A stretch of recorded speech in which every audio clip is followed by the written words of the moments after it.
Bob Marley, c'est une invitation à ne jamais se laisser abattre face à l'injustice,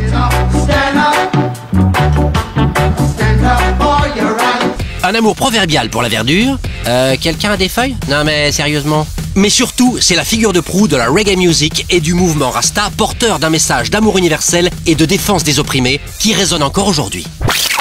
Tout commence en Jamaïque, célèbre pour ses paysages paradisiaques, sa culture de la canne à sucre et la production de l'un des meilleurs rhums des Caraïbes.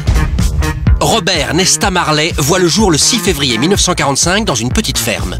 Fruit de l'union d'une mère afro-caribéenne et d'un père blanc d'origine britannique que Bob ne connaîtra pratiquement pas.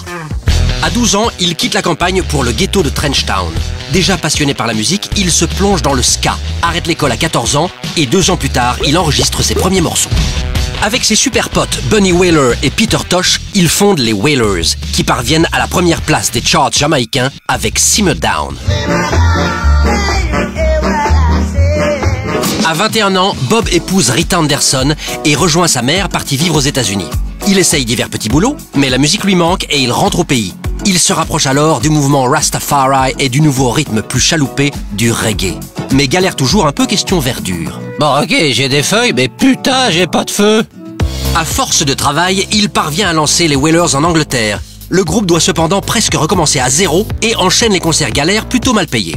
Bunny Wailer et Peter Tosh préfèrent alors quitter le groupe.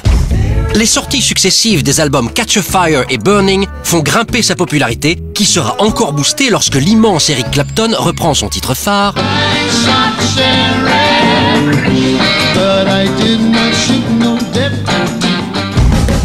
76 est plutôt une belle période pour l'ami Bob qui se voit désigner groupe de l'année avec ses Wailers par le magazine Rolling Stone. Tandis que côté perso, sa copine de l'époque Cindy Breakspear vient d'être élue Miss Monde. Mais au même moment, la Jamaïque est en pleine crise politique.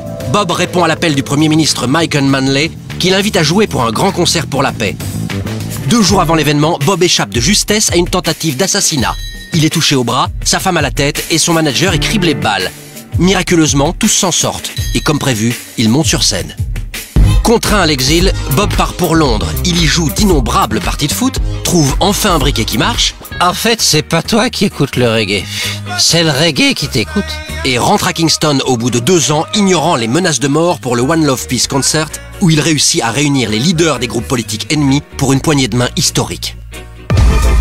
Au tournant des années 80, Bob s'effondre lors d'un footing et sa santé décline. Quelques années plus tôt, l'examen d'une simple blessure à l'orteil avait révélé la présence d'un mélanome dangereux dont il s'était cru débarrassé. Le 11 mai 1981, la maladie l'emporte alors que de plus en plus, aux 4 coins du monde, sa voix résonne.